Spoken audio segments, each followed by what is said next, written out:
안녕하세요. 저는 곧 팔순을 앞두고 있는 할머니입니다. 제가 곧 팔순이라고 하면 젊은 사람들은 다들 입을 해 벌리고 놀라더군요.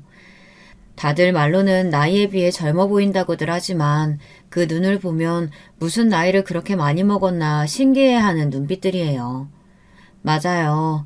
제가 생각해도 언제 이렇게 나이를 먹었나 모르겠습니다. 마음만은 아직도 첫 아이를 낳던 뜨거운 여름날 그대로인 것 같은데 말이죠. 사실 제가 큰아들을 낳았던 날을 잊을 수가 없는 게 그날 이후로 제 인생이 말도 안 되게 흘러갔어요. 사실 저는 어려서부터 시집 올 때까지 돈 걱정은 한 번도 한 적이 없이 편하게만 살았어요. 먹을 거 하나 귀하던 시절이었는데도 저희 부모님은 조상을 잘 만나 물려받은 땅이 많아 동네에서 제일 가는 부자였습니다. 덕분에 저는 시집 갈 때까지 손에 물 한 방울 안 묻히고 귀하디 귀하게 살았어요. 집에 제 속옷까지 빨아주는 보모가 있을 정도였으니까요. 그런 제 인생이 결혼과 동시에 180도 달라졌습니다. 저희 아버지가 잘 아는 친구라며 그 집 큰아들에게 저를 시집 보냈어요. 시아버지는 목포에서 큰 배를 여러 척이나 가지고 있는 부자였는데요. 제가 결혼한 지 1년도 채 되지 않아 큰 폭풍 후에 배가 다 떠밀리는 큰 사고를 당해서 시아버지가 돌아가시고 말았어요. 그때 시아버지와 함께 바다에 나갔던 선원들이 사고로 많이 죽어서 보상금으로 가지고 있던 배를 다 팔아야 했습니다. 그 이후로 시댁의 가게는 급격히 기울기 시작했죠. 보상금도 보상금이었지만 평생 시아버지가 배를 타고 나가 벌어온 돈으로 살던 시댁은 아예 생업이 중단됐으니 먹고 살 방법이 없었죠. 제 남편이 장남이에요. 그러다 보니 뭐라도 해보겠다며 남편은 여기저기 남의 배를 타고 돈을 벌러 다녔어요. 남편이 돈을 벌러 배를 타고 나가면 한 달이고 두 달이고 집에 들어오지를 않았습니다. 그러다 보니 홀로 된 시어머니와 젊은 시동생 둘의 시누이들을 제가 혼자 챙겨야 했죠. 시동생과 시누이들은 그때까지 공부만 해서 고생이라고는 몰랐어요. 밥상을 차리기는커녕 자기들 먹은 그릇 설거지도 할 줄 몰랐죠. 당시에 시동생이 전주에 있는 대학에 다니고 있었는데요.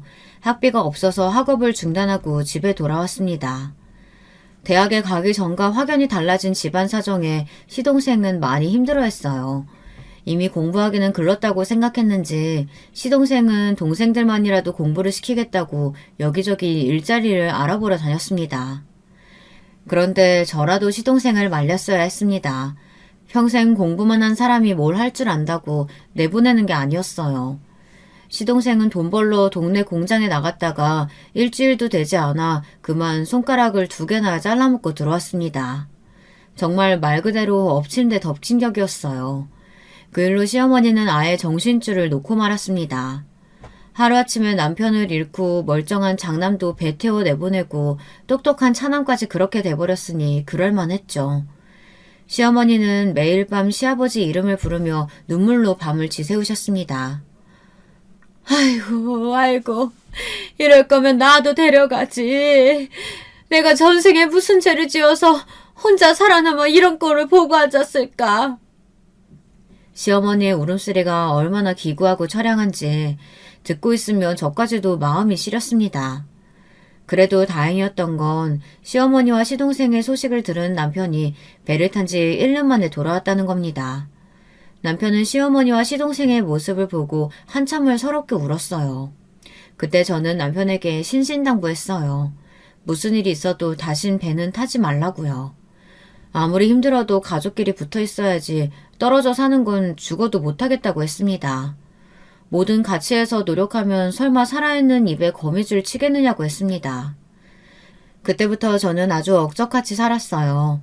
뭘 해도 남편 없이 사는 것보다는 나을 것 같아 돈이 되는 일은 뭐든 했습니다. 저는 동네 시장에 나가 나물이며 생선이며 뭐든 팔았어요. 한 푼이라도 더 벌어야 시동생들 학교도 보내고 시어머니 고기 반찬도 해드리니까요. 그러던 중 작은 사고가 있었어요. 남편이 동네 아저씨들을 따라 일하러 나갔다가 다친 거예요.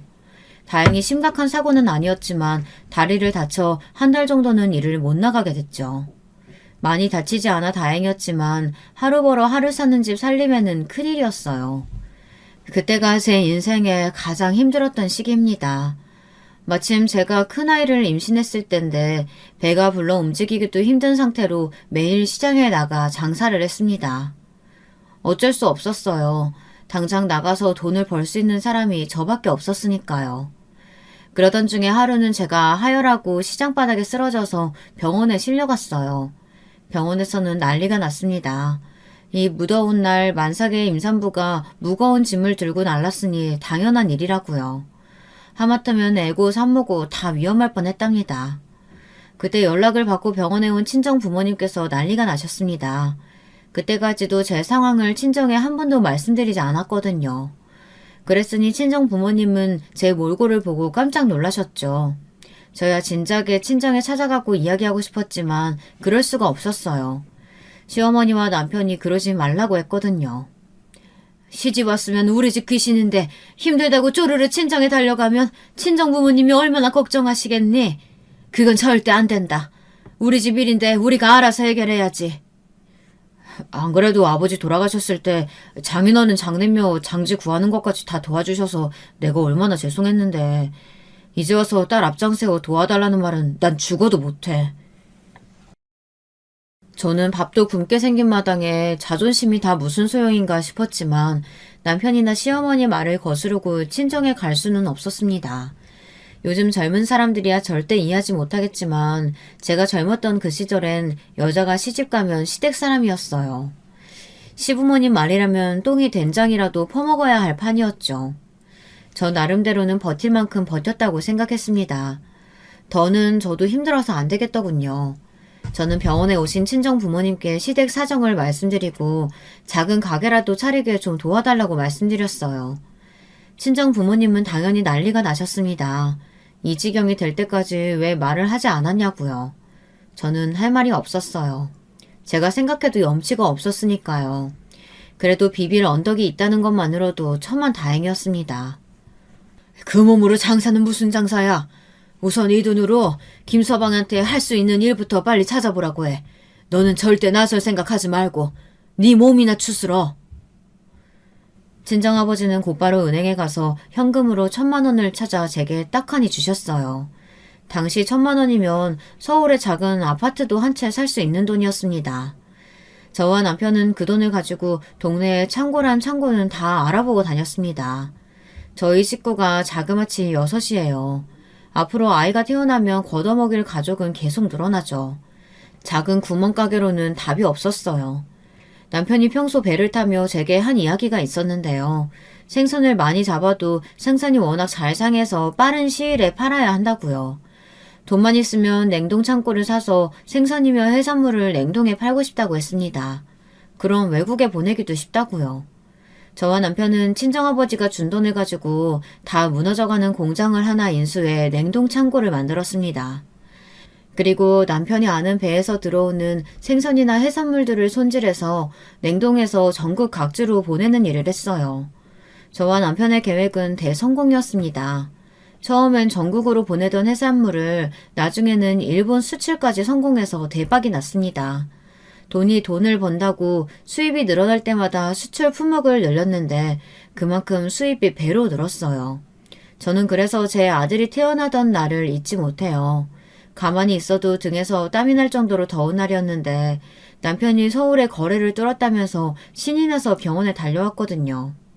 제 큰아들이 복덩이에요. 큰아들이 태어나고 나서 저희 사업이 대성공을 이뤘으니까요. 그때부터 제 인생은 탄탄대로였습니다. 저는 남편과 사업을 늘려 목포에서 완도까지 해산물 사업으로 이름을 날렸습니다. 자식도 셋이나 낳고 다복하게 살았어요. 저희가 번 돈으로 시동생들 공부도 다 시키고 시집 장가까지 다 보냈습니다. 정신이 성치 않은 시어머니 부양까지 다 하고요. 시어머니가 돌아가실 때 그 정신없는 양반이 저에게 우리 집에 며느리로 들어와줘서 고맙다고 저를 꼭 안아주셨어요. 저도 이제 80이 된 나이인데도 아직도 그날의 기억이 생생하답니다. 제가 이 정도로 먹고 살게 된 데에는 다 친정 부모님 덕분이니 저와 남편은 친정에도 잘했어요. 나중에는 친정 아버지가 은퇴하시며 저희 사업에 투자를 해주셔서 사업 규모는 점점 더 커졌습니다. 저는 그렇게 평생을 정신없이 살았어요. 돈만 버느라 시간이 가고 나이 드는 것도 모르고 살았습니다. 어느새 자식들이 다 장성해서 시집 장가까지 모두 다 갔습니다. 이렇게 보면 제가 고민 하나 없을 것처럼 보이지만 저에게도 고민 한 가지가 있었습니다. 저나 남편이나 둘 다 돈 버는 재주는 있어도 자식 키우는 능력은 없는지 자식들이 영 부실해요. 저는 나름대로 열심히 키운다고 키웠는데 많이 부족했나 봅니다. 저에게는 아들 둘과 딸 하나가 있는데요. 큰아들과 둘째 아들은 제 사업을 물려받기 위해 함께 일하고 있고 딸은 피아노를 전공해서 대학에 강사로 나가고 있어요. 겉으로 보기엔 다들 멀쩡해 보이지만 속이 그렇지가 않습니다. 하나같이 부실해서 걱정이 이만저만이 아니에요. 어릴 때부터 셋이 얼마나 치고받고 싸우는지 하루도 바람잘 날이 없었습니다. 한 번은 딸애가 사고를 쳤어요. 수능 시험을 치자마자 저에게 상의도 안 하고 혼자 서울 강남에 있는 병원에 가서 성형수술을 했더라고요. 도대체 어떻게 된 애가 그런 중요한 일을 부모와 상의도 안 하고 결정한답니까? 얼굴이 탱탱 부어서 나타나서는 예뻐지려고 한 거니까 저더러 잔소리하지 말랍니다. 이제 20살도 안 된 애가 얼굴을 그렇게 만들고 와서는 뭐? 잔소리하지 마? 너 도대체 무슨 돈이 있어서 그 비싼 강남에 가서 수술을 했어? 제가 돈은 많아도 자식들에게 돈을 마구 퍼주는 사람은 아니에요. 어려서부터 버릇 잘못 들을까봐 다른 애들이랑 비슷하게 항상 용돈만 줬습니다. 막내 딸내미는 안 그래도 누뚱이라 남편이 오냐오냐 하거든요. 저는 또 남편이 저 모르게 돈을 줬나 싶어 딸을 추궁했습니다. 제가 준 용돈으로 성형수술을 하기에는 턱없이 부족할 테니까요. 그런데 성형하라고 돈을 준 건 남편이 아니라 바로 큰아들이었습니다. 오빠한테 내가 돈 좀 빌렸어. 이자만 주면 오빠가 병원도 같이 가지고 돈도 빌려준다고 해서. 정말 기가 막히고 코가 막혔습니다. 오빠라는 자식이 자기 여동생한테 성형하라고 부추기고 돈을 주고 이자를 받기로 했다네요. 저는 그 길로 큰아들 놈을 잡아서 등을 갈겨줬어요. 네 놈이 사채업자야? 여동생한테 돈 빌려주고 이자 받게? 도대체 정신이 있니 없니? 명색이 장남이라는 놈이 이 모양이니 엄마가 누굴 믿고 일하겠어? 엄마도 딸 얼굴 봤으면 알 거 아니야. 저렇게 못생겼는데 나중에 시집이나 가겠어? 한 살이라도 어릴 때 뜯어고치는 게 낫지. 아들놈은 일찍이 제 회사에서 일을 배우고 있었어요. 워낙 철이 없어 그런지 사회생활을 일찍 시작하고도 영 정신을 못 차렸습니다. 그 이후에도 자식들은 꾸준히 크고 작은 사고를 쳤어요. 두 아들놈들은 하는 것도 없으면서 매일 승진시켜달라고 상화였고 딸녀는 유학 가서도 하라는 공부는 안 하고 만나는 남자마다 결혼하겠다고 난리였어요. 결국엔 매일 차여서 울고 불며 한국에 들어왔죠. 그래도 남편이 살아있을 때는 함께 자식들 뒤치다꺼리 하면서 살다 보니 그나마 괜찮았는데 몇 년 전 남편이 죽고 나서 저 혼자 감당이 안 됩니다. 자식들도 머리가 크니 저 혼자 힘으로는 감당이 안 되더라고요. 막내딸이 욕심이 많기는 해도 어려서부터 피아노를 곧잘 쳐서 유학도 갔다 오고 대학도 알아서 갔어요. 그런데 아들 둘은 학교 다닐 때부터 공부에 전혀 흥미가 없는 건 물론이고 사고도 많이 쳤어요. 우르르 몰려다니면서 쌈박질하고 애들 괴롭히고 다녀 경찰서에 불려간 적도 있었습니다. 둘 다 대학 문턱도 구경을 못했어요. 제 아들들이지만 부모 돈으로 철없이 호의호식하는 놈들이에요. 그래도 여자를 만나면 좀 나을까 싶어 일찍이 여기저기 괜찮은 집안의 참한 여식들하고 중매도 보게 했는데요. 다 잘 안 됐습니다. 뻔하죠. 볼 거라고는 부모 돈밖에 없는 날라리들을 누가 좋다고 하겠어요. 그러던 중 다행히 둘째 아들이 30 넘기 전에 참한 여자친구를 데려왔어요. 여자친구가 학원에서 애들 주산을 가르친다는데 생긴 것도 참하고 말도 예쁘게 하더라고요. 지금은 죽은 제 남편에게도 얼마나 살뜰하게 잘했는지 남편이 특히나 작은 며느리를 아주 예뻐했어요. 작은 며느리는 아버지가 일찍 돌아가셔서 홀어머니와 오빠와 셋이서만 살았대요. 홀어머니인 거야 그렇다 치고 하나 있는 오빠가 어릴 때부터 사고를 좀 쳐서 전과가 있다고 하더라고요. 그게 마음에 좀 걸렸지만 그래도 제 아들 같은 놈하고 살아주겠다는 게 고마워서 얼른 결혼을 허락했어요. 오빠야 시집 오고 나면 볼 일이야 있겠나 싶기도 했고요. 더군다나 작은 며느리가 기특했던 게 자기가 작은 며느리인데도 우리 집에 들어와서 시부모를 모시고 살겠다고 그러더라고요. 어려서부터 아버지 없이 살아서 그런지 가족들이 북적이는 집에서 살아보고 싶었어요. 당시에 딸도 유학 중일 때라 적적했었는데 며느리가 알아서 함께 살아주겠다고 하니 말은 안 했어도 고맙더군요. 더군다나 작은 며느리는 아들과도 사이좋게 잘 지냈어요. 작은 아들이 먼저 결혼하고 바로 다음 해에 큰아들도 선을 봐서 급하게 장가를 보냈는데 큰 며느리는 중매로 결혼해서인지 영 큰아들이랑 사이가 좋지 않았거든요. 툭하면 둘이 싸워서 큰 며느리가 친정에 쪼르르 달려가곤 했어요. 그럴 때마다 사돈한테 연락이 와서 제가 아주 피곤했답니다. 사돈은 도대체 아들 교육을 어떻게 시키신 겁니까? 매일 술 먹고 늦게 들어오는 것도 모자라서 우리 애가 스트레스 좀 풀겠다고 나가서 쇼핑한 거 가지고 소리소리 지르면서 쇼핑백을 던졌다는데요. 어쩜 남자가 그거 돈 몇 푼 가지고 쪼잔하게 그런데요? 사돈, 들어보니 돈 몇 푼이 아니던데요. 백화점에서 무슨 구두를 10켤레나 주문해서 신발장이 첫째 신발로 아주 꽉 찼답니다. 그렇다고 남자가 아내한테 쇼핑백 집어던지는 게 말이 됩니까? 우리 애가 울며 이혼하겠다는 걸 제가 하루 종일 말렸다고요. 저는 전화상으로도 사돈에게 머리 숙여 사과하고 곧바로 아들을 사돈 댁에 보냈습니다. 장인 장모에게 제대로 사죄하고 큰 며느리를 데려오라고 했어요. 사실 지금 생각하면 그냥 그때 이혼을 시켰어야 했어요. 첫째 아들 내외는 결혼하고부터 평생 바람잘 날이 없었거든요. 사실 저도 딸 키우는 부모로서 이런 소리 하기는 정말 싫지만 큰 며느리가 저도 마음에 안 들었어요. 살아온 환경은 무시 못한다지만 둘째는 경제적으로 유복하지 않은 집안에서 커서 그런지 애가 알뜰해요.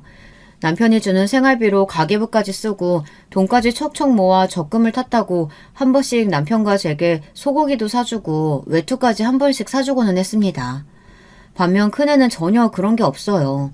돈만 생기면 자기 구두니 옷이니 사들이기 바쁩니다. 집에 가봐도 방 하나가 첫째 물건으로 가득 찼어요. 남편은 돈 벌어보겠다고 매일 지방 여기저기 냉동창고를 다니며 일하는데 아무리 팔자 좋게 태어났어도 그렇지 매일 집구석에서 화장이나 하고 백화점만 드나드니 밉살 맞기는 하더라고요. 남편이 죽기 전에 장남이 있는데도 차남인 둘째에게 회사를 물려주라고 한 것도 며느리 때문이에요. 남편은 항상 남자는 여자하기 나름이라는 말을 많이 했습니다. 나 봐봐. 당신 아니었으면 내가 어떻게 사장님이니 회장님이니 그런 소리 들으면서 살았겠어. 잘 지켜봐. 우리 작은 며느리가 아마 당신만큼은 못해도 우리 작은 아들 놈 내조는 아주 기가 막히게 할 테니까. 남편은 둘째 며느리라면 자다가도 일어나 칭찬하기 바빴어요. 사실 남편 말이 맞아요. 제 아들놈이지만 작은 아들놈은 나이가 들어도 영 답답하고 아주 속이 터지는데 그런 놈을 둘째 며느리는 항상 받아주며 내조를 잘했거든요. 그런데 그런 작은 며느리가 웬일로 작은 아들과 언성을 높이는 일이 있었어요. 결혼하고 몇 년 동안 그런 일이 없었는데 하필이면 명절날 온 식구가 다 모여있는데 방 안에서 소란스럽더라고요.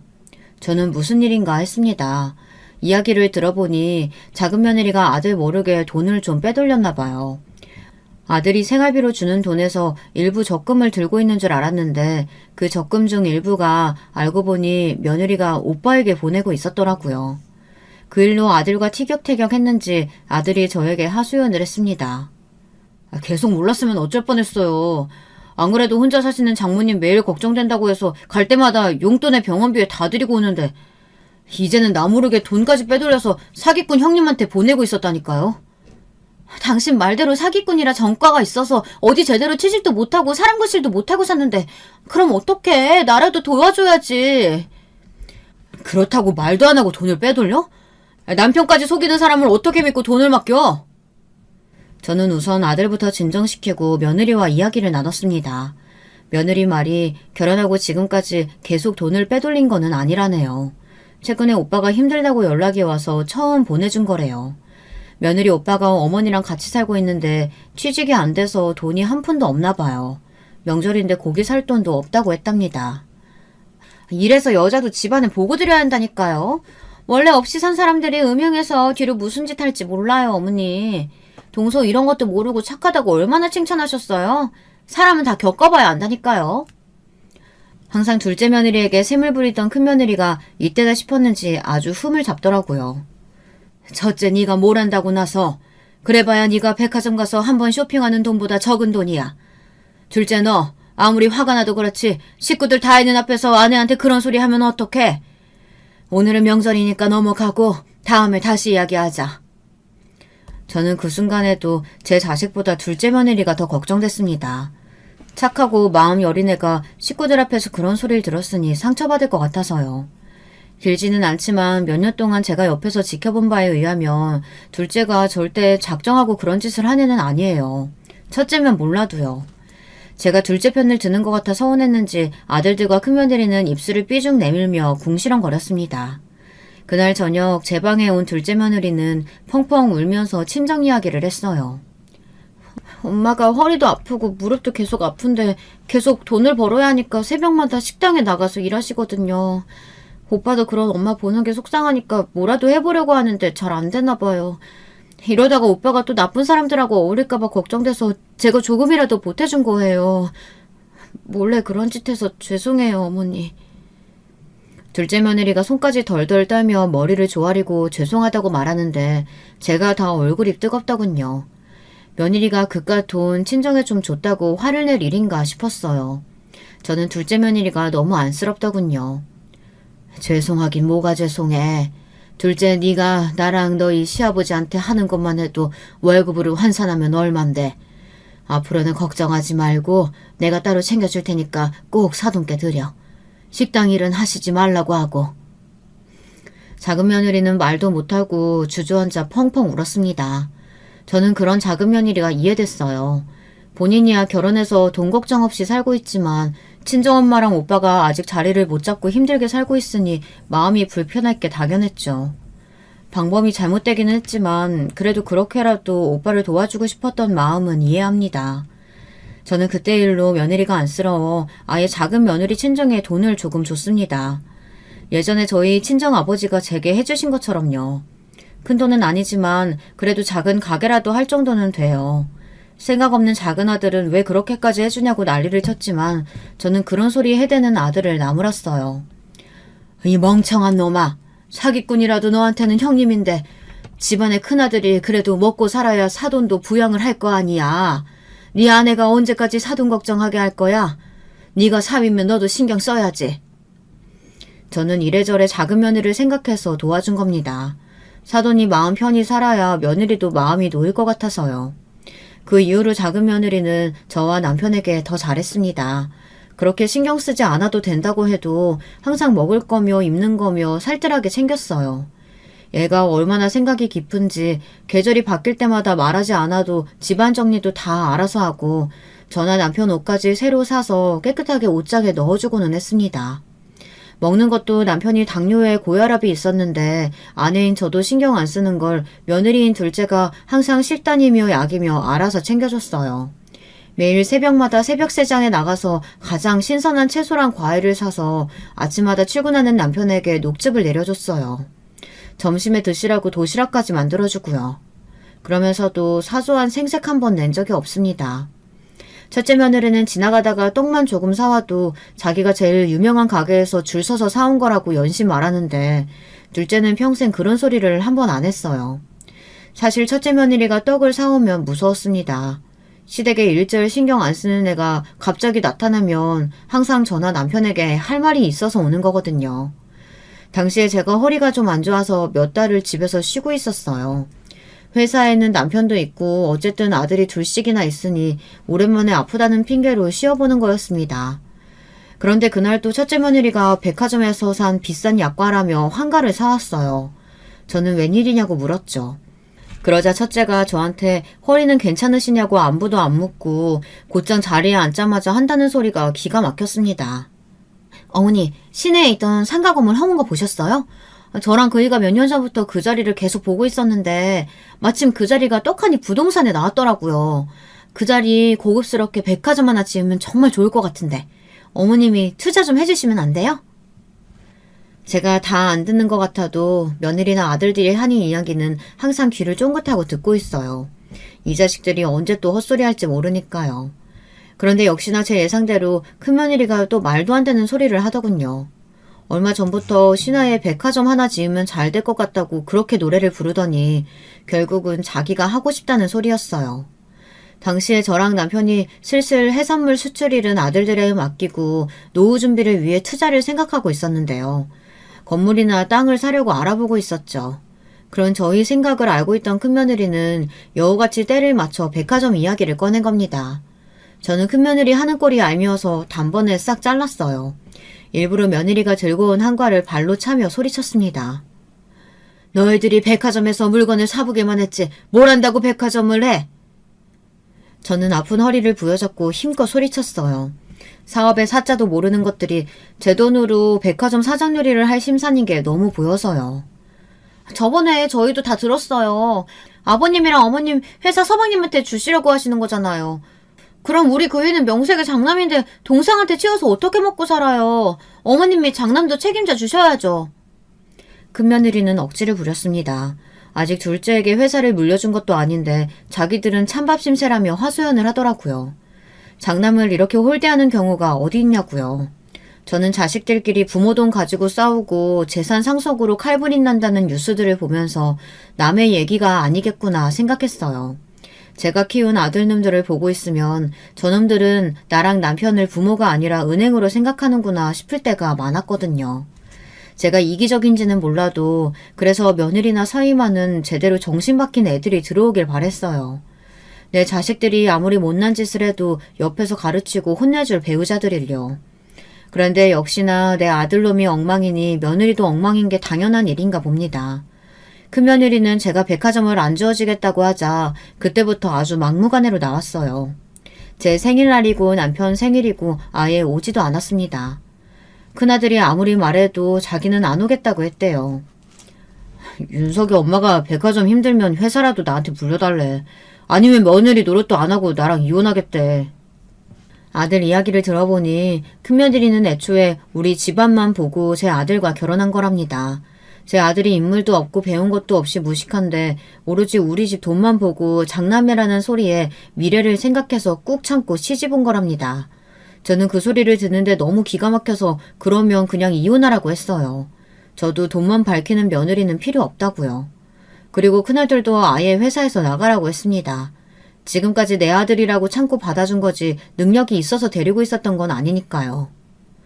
나도 너처럼 능력 없고 집안 검사도 제대로 못하는 놈 필요 없어. 나가서 이혼하든지 말든지 네 알아서 해. 처음 결혼했을 때부터 지금까지 큰며느리 입에서 이혼 이야기가 나온 게 한두 번이 아니에요.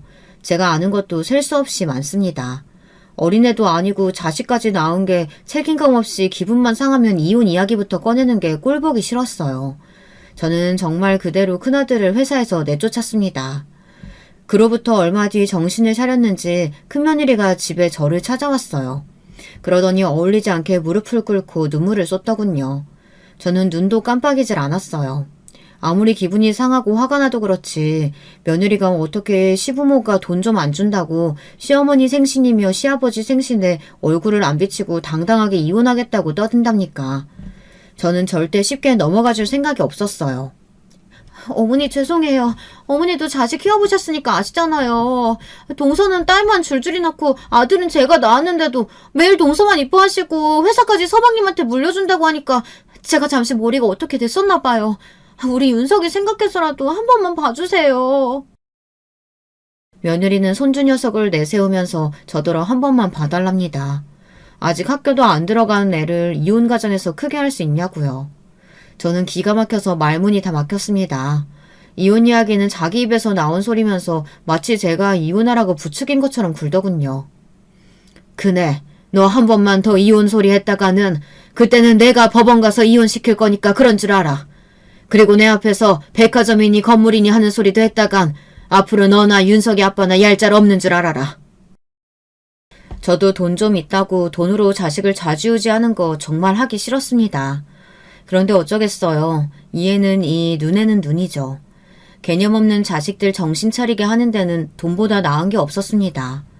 그 이후로 큰아들도 다시 회사로 복귀하고 다시 일을 시작했습니다.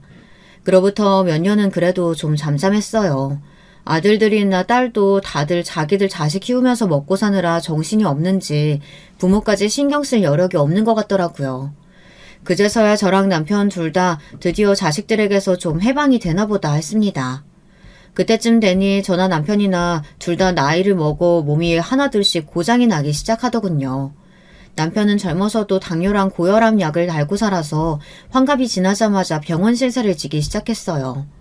약도 먹고 꾸준히 운동도 하는데도 자꾸만 다리에 혈관이 막혀 1년에 한 번씩 뚫어주는 시술을 받으러 다녔습니다. 그때마다 둘째 며느리가 고생했어요. 제가 가도 된다고 하는데도 항상 본인이 나서서 남편을 병원에 데리고 다녔어요. 자식이 셋이나 있는데도 둘째 며느리 하나가 훨씬 더 저나 남편에게 잘했죠.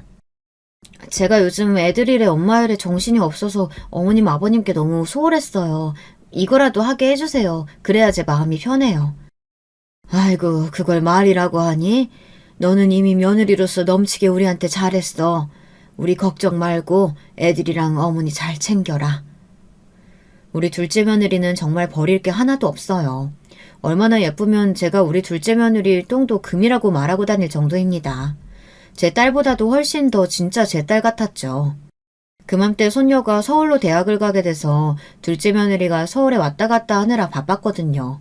손녀 지낼 집도 구하고 다니느라요. 거기다 둘째 사돈이 유방암에 걸려서 병원에 왔다 갔다 하느라 둘째 며느리가 정신이 없었습니다.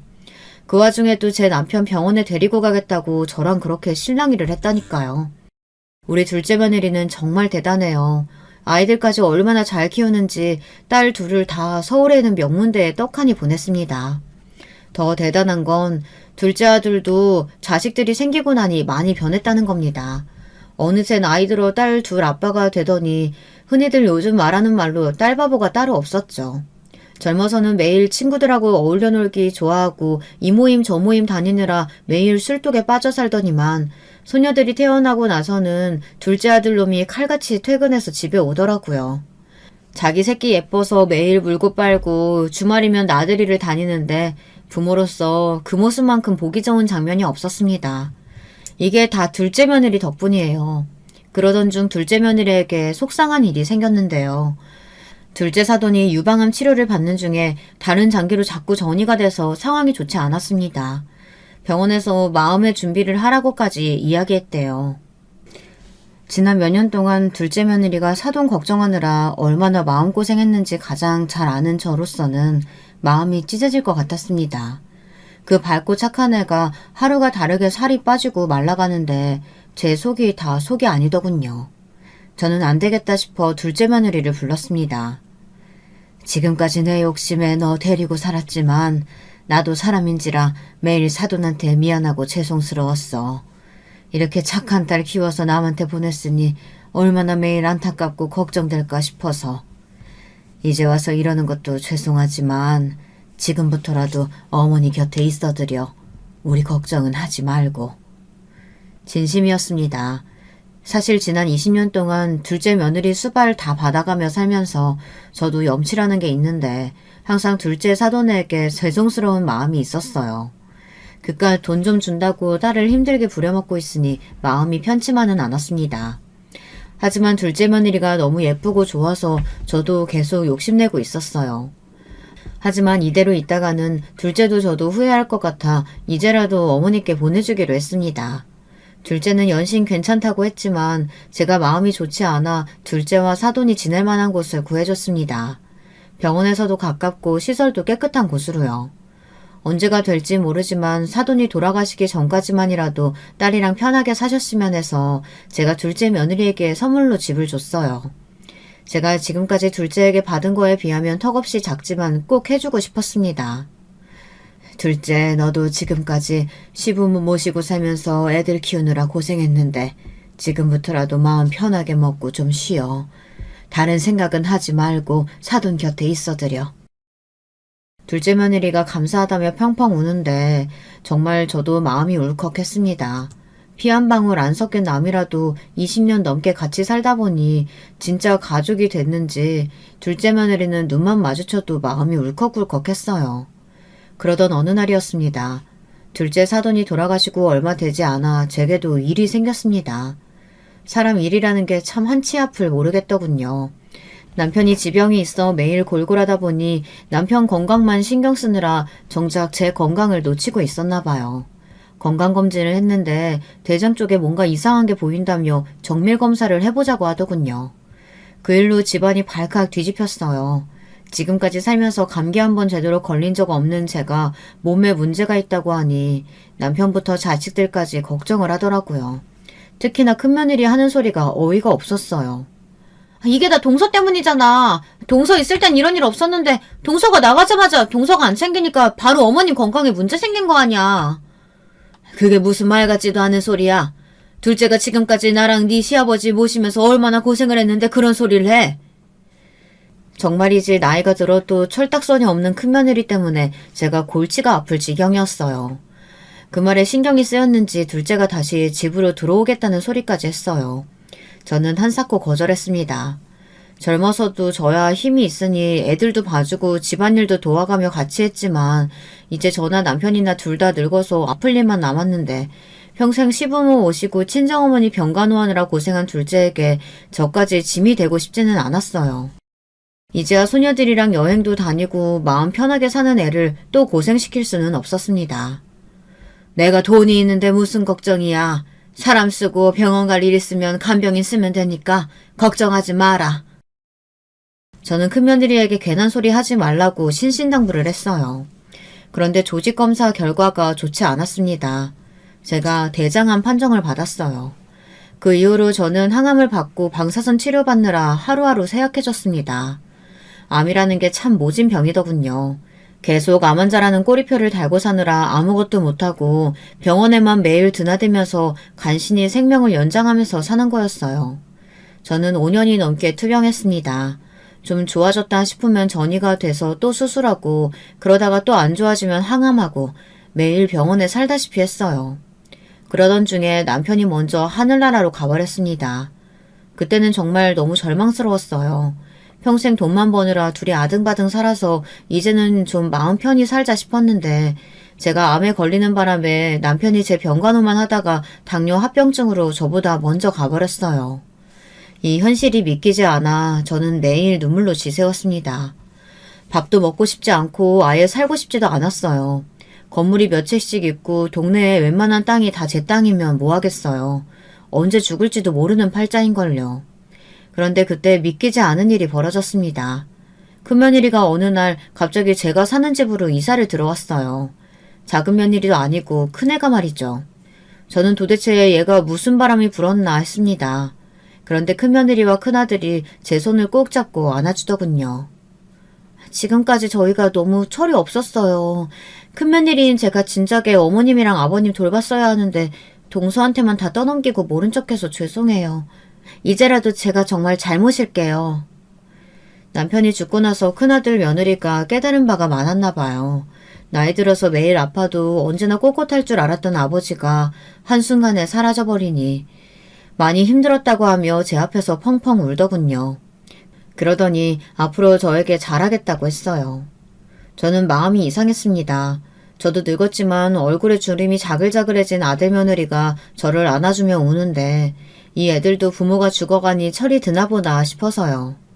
저는 그래서 반신반의했습니다. 아무리 그래도 사람이 그렇게 한순간에 달라질까 싶었습니다. 그런데 예상외로 큰며느리와 큰아들이 회사 일도 열심히 하며 저를 살뜰히 챙겼어요. 제가 병원에 가는 날이면 큰며느리가 항상 데리고 가줬고요.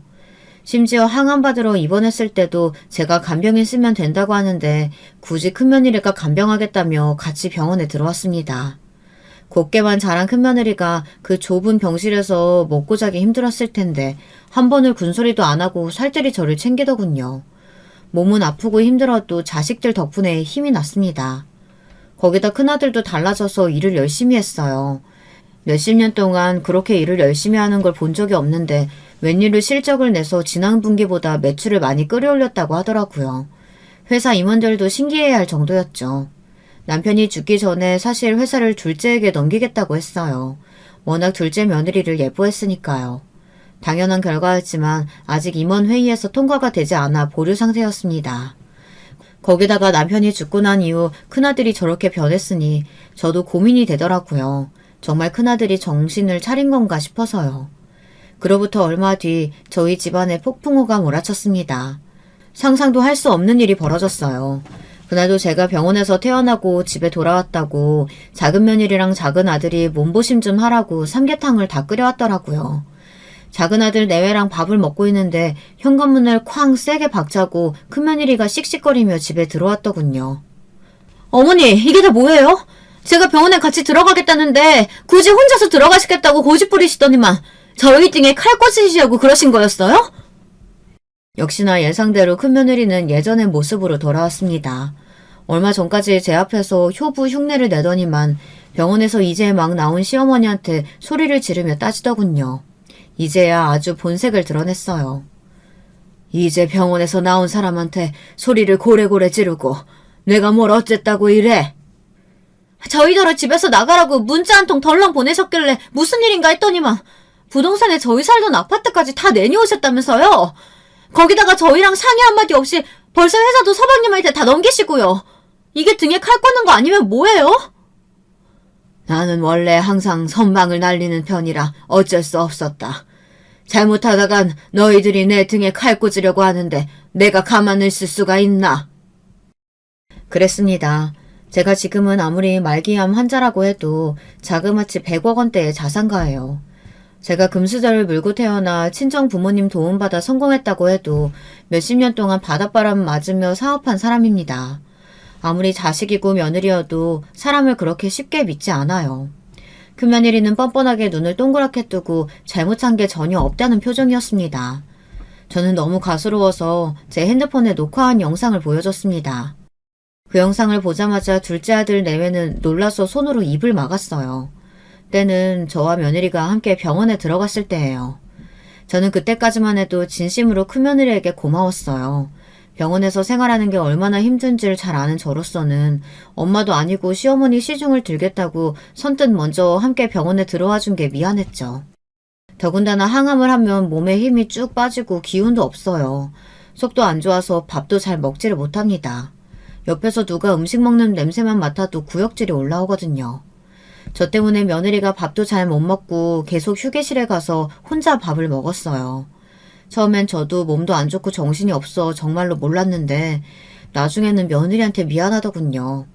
저는 자다 일어나서 옆에 며느리가 없길래 커피라도 하나 사줄까 싶어 찾아 나갔습니다. 그런데 휴게실에서 며느리가 누구랑 통화하는지 깔깔 웃으며 아주 시끄럽게 통화를 하더군요. 그 소리가 얼마나 요란한지 휴게실 밖까지 다 들렸습니다. 내가 살다 할망구 때문에 병원에서 도시락을 다 사먹고 있다. 아, 정말 좁아 터져서 너무 불편해. 거기다가 온통 다 늙고 아픈 사람들이라 냄새 때문에 구역질나 죽겠다니까. 순간 저더러 할망구라고 하는데 정말 온몸에 소름이 다 돋더군요. 물론 시어머니 좋아하는 며느리가 어디 있겠어요. 하지만 제가 병간호 해달라고 한 것도 아니고 본인이 자진해서 들어와 놓고 저런 소리를 하고 있으니 기분이 상하더군요. 저는 며느리가 또 무슨 소리를 할까 싶어 핸드폰부터 꺼내 영상을 찍었습니다. 나중에 큰며느리가 제 병간호를 했다고 식구들 앞에서 생색내면 보여줘야겠다 싶어서요.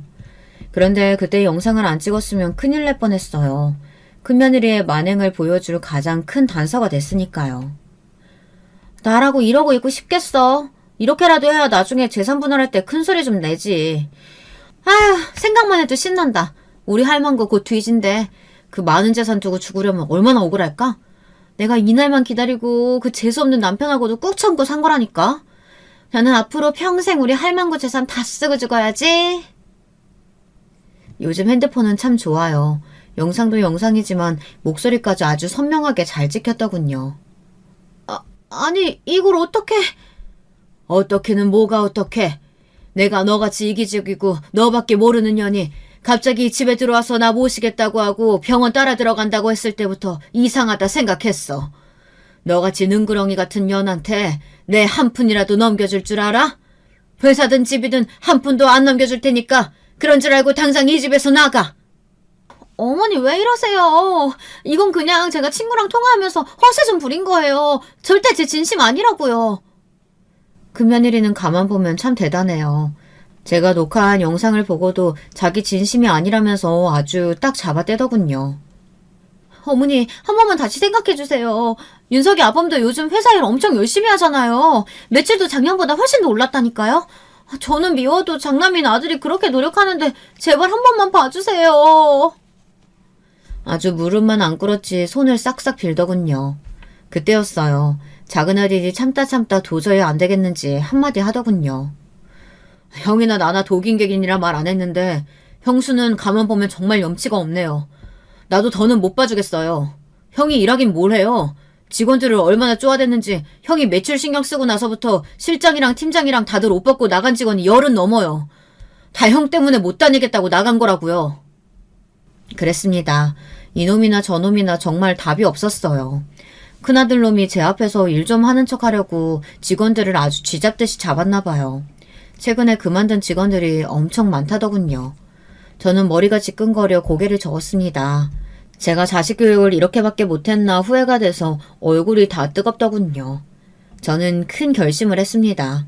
그리고 자식들을 다 집으로 불러 모았어요. 지금부터 내가 하는 말 잘 들어라. 마음 같아서는 내가 회사는 꼭 경영하고 싶지만 몸이 이 모양이니 할 수 없이 회사는 전문 경영인한테 맡기기로 했다. 도저히 너희들은 못 믿겠어. 그리고 아들 둘, 너희도 지금까지 회사에서 고생한 게 있으니 내가 차마 자르지는 않을 거다. 그러니까 생각이 있는 놈들 같으면 회사에 나와서 열심히 일해. 그리고 큰애 잘 들어라. 너희한테 사준 집이며 재산은 다 내 거야. 내가 죽기 전까지 너희한테는 한 푼도 안 줄 생각이야. 이혼을 하든 말든 너네 알아서 해. 제 말에 큰아들과 며느리는 난리를 쳤어요. 이게 말이 되냐면서요. 하지만 저는 꼿꼿하게 버텼습니다. 이게 다 제 잘못이라는 걸 저도 알아요. 젊어서 힘 있을 때 자식들이라고 봐주지 말고 더 무섭게 했어야 했는데 사고를 치든 잘못을 하든 항상 넘어가 줬더니 이 자식들이 부모 귀한 줄을 몰랐죠. 큰아들은 제 말이 농담인 줄 알고 집이라도 달라고 떼를 썼습니다. 50이 훌쩍 넘은 자식이 징징거리며 떼를 쓰는데 정말 못 봐주겠더군요. 저는 그런대로 잘 버티고 있어요. 그리고 회사에서 받는 월급 말고는 자식들에게 일절 아무 재산도 넘겨주지 않고 있습니다. 이제야 좀 제가 왜 그렇게 고민인지 이해하시겠나요? 자식 농사를 망쳐놓으니 늙어서도 마음 편히 죽지도 못하겠네요. 저는 언제 죽을지도 모르고 바로 지금이 가장 힘들고 고민이 많습니다. 사실 마음 같아서는 둘째 며느리에게 다 주고 떠나고 싶어요. 하지만 그렇게 하고 제가 죽어버리면 그 뒤에 있을 후폭풍이 걱정돼서 잠도 안 옵니다. 저는 최근에 변호사를 불러 땅이랑 웬만한 건물을 정리해 일부는 사회에 환원하고 일부는 제가 죽으면 작은 며느리에게 주라고 공증을 받아놓은 상태입니다. 물론 회사도 남편 유언대로 둘째에게 주려고 해요. 그런데 이게 과연 현명한 생각일지 아직도 고민하고 있습니다. 만약 여러분이 저라면 어떻게 하시겠어요? 여러분의 생각은 어떠신지 댓글로 남겨주시면 찬찬히 보고 참고하겠습니다. 지금까지 이 늙은이의 두서없는 이야기 들어주셔서 감사해요. 여러분들 가정에는 항상 좋은 일만 가득하길 바라겠습니다. 여러분, 두 번째 사연 시작하기 전에 좋아요, 구독 꼭 눌러주실 거죠? 그럼 두 번째 사연 바로 시작합니다. 안녕하세요. 전 중학생 아이를 키우고 있는 40대 주부입니다. 남편하고 결혼한 지는 15년이 조금 더 돼가네요. 저희 남편은 위로 나이 차이가 꽤 나는 형 2명이 있습니다. 제가 아들 셋 있는 집에 막내 며느리로 들어가게 된 거죠. 처음에 남편을 만났을 때는 아들 셋 있는 집에 막내 아들이라길래 장남은 아니니 부담은 없겠다 했어요. 근데 그게 또 아니더라고요. 전 막내 며느리지만 첫째 며느리보다 더한 삶을 살았습니다. 무슨 일인가 궁금하시죠? 그럼 막내 며느리로서의 저의 삶, 지금부터 얘기해보려 합니다. 글솜씨 없지만 잘 들어주셨으면 좋겠습니다. 15년 전 가을, 저는 27살의 꽃다운 나이에 남편과 결혼하게 됐습니다.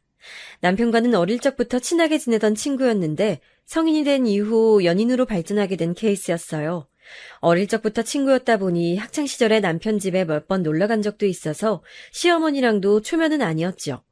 제가 기억나는 건 어릴 때 남편 집에 놀러가면 어머님이 간식으로 김치전을 부쳐주시곤 했는데 그게 너무 맛있었다는 거예요. 그리고선 다음에 또 놀러오라며 집에 가는 길에 아이스크림이라도 사 먹으라고 용돈을 쥐어주시기도 했죠.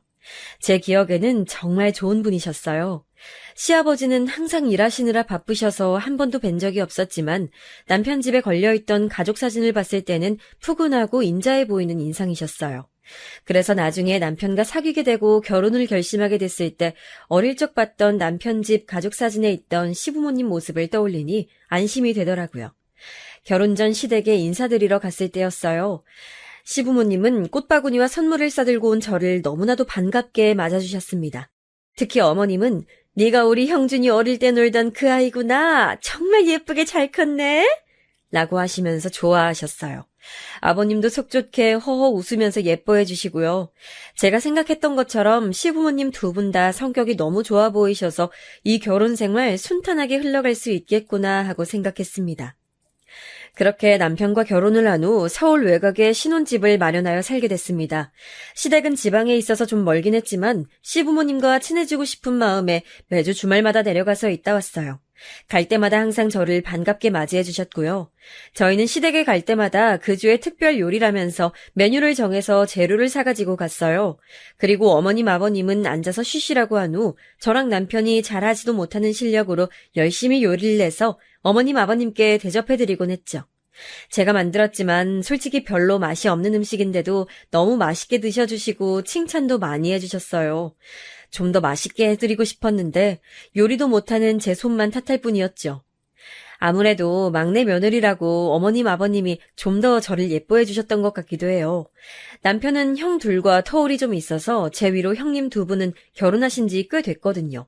큰 형님네는 애들이 벌써 중학생이었고 작은 형님네는 5살, 7살 아이 둘을 키우고 계셨죠. 주말에 시댁에 가면 작은 형님네 아이들이 놀러와 있는 경우가 많았어요. 작은 형님 내외가 주말마다 아이들을 시댁에 맡기고 두 분이서 놀러 다니시더라고요. 그래도 조카들이 저희 부부를 좋아해서 시부모님 모시고 조카들이랑 같이 공원이며 박물관이며 여기저기 참 많이 놀러 다녔어요. 저희도 맞벌이 부부라 주말마다 시댁에 갔다 오는 게 피곤하긴 했지만 그래도 시부모님이 조금이라도 젊으실 때 같이 시간 보내면 좋겠다고 생각해서 매주 그렇게 지냈습니다. 주말마다 어머님 댁에서 조카들이랑 매주 놀아주긴 했지만 작은 형님네 얼굴은 뵙기 힘들더라고요. 저희는 서울에 올라가려면 일찍 출발해야 해서 일요일 점심 먹고 올라오곤 했는데 작은 형님네는 애들을 금요일 저녁에 맡기고 일요일 저녁에 데려가시니 항상 타이밍이 안 맞았던 것이죠. 그러다가 하루는 남편과 월요일에 연차를 내고 시댁에서 월요일까지 있다 가기로 했던 적이 있었어요. 그날 저녁 결혼식 이후 처음으로 작은 형님네를 뵙게 됐습니다. 저녁 8시쯤이었나 봐요. 어머님 댁 비밀번호를 삑삑삑삑 하고 누르는 소리가 나서 현관 쪽으로 가보니 작은 형님네 내외가 조카들을 데리러 오신 거였어요. 어머 형님, 오셨어요? 저녁은 드셨어요? 저는 작은 형님에게 웃으며 인사를 건넸어요. 근데 형님은 들은 척만 척하더니 눈만 흘깃하고선 제 옆에 계시던 어머님한테 짜증을 내더라고요. 아, 어머니! 애들도 소시지 먹이셨죠? 제가 그러지 마시라고 했잖아요. 이런 식품 자꾸 먹이지 마시라고요. 어머니가 이러시면 제가 어떻게 마음 놓고 애들을 맡겨요? 아유, 예은 엄마, 미안해. 애들이 용 다른 반찬은 안 좋아해서. 안 그래도 애들 먹이려고 나물이며 잡채며 이것저것 해놨는데 한 젓가락 먹더니 안 먹더라고. 다음엔 다른 반찬 다시 만들어 볼게. 걱정하지 말고 어여 가, 얼른. 어머님은 미안해하는 얼굴로 조카들을 형님한테로 떠미시더니 늦었으니 얼른 가라며 손을 흔드셨습니다. 작은 형님은 결혼식 때 간단하게 인사만 하고 그 이후로 오늘 처음 뵀는데 생각보다 쌀쌀 맞으시더라고요. 형님이 저렇게 쌀쌀 맞게 하는데도 옆에 있던 아주버님은 신경 쓰는 기색 없이 애들만 데리고 휙 가버렸어요. 솔직히 보는 제가 다 민망하더라고요. 현관문이 닫힌 후 어머님 얼굴을 보니 왠지 씁쓸한 표정이셨어요. 전 어머님이 신경 쓰여 말을 걸었어요.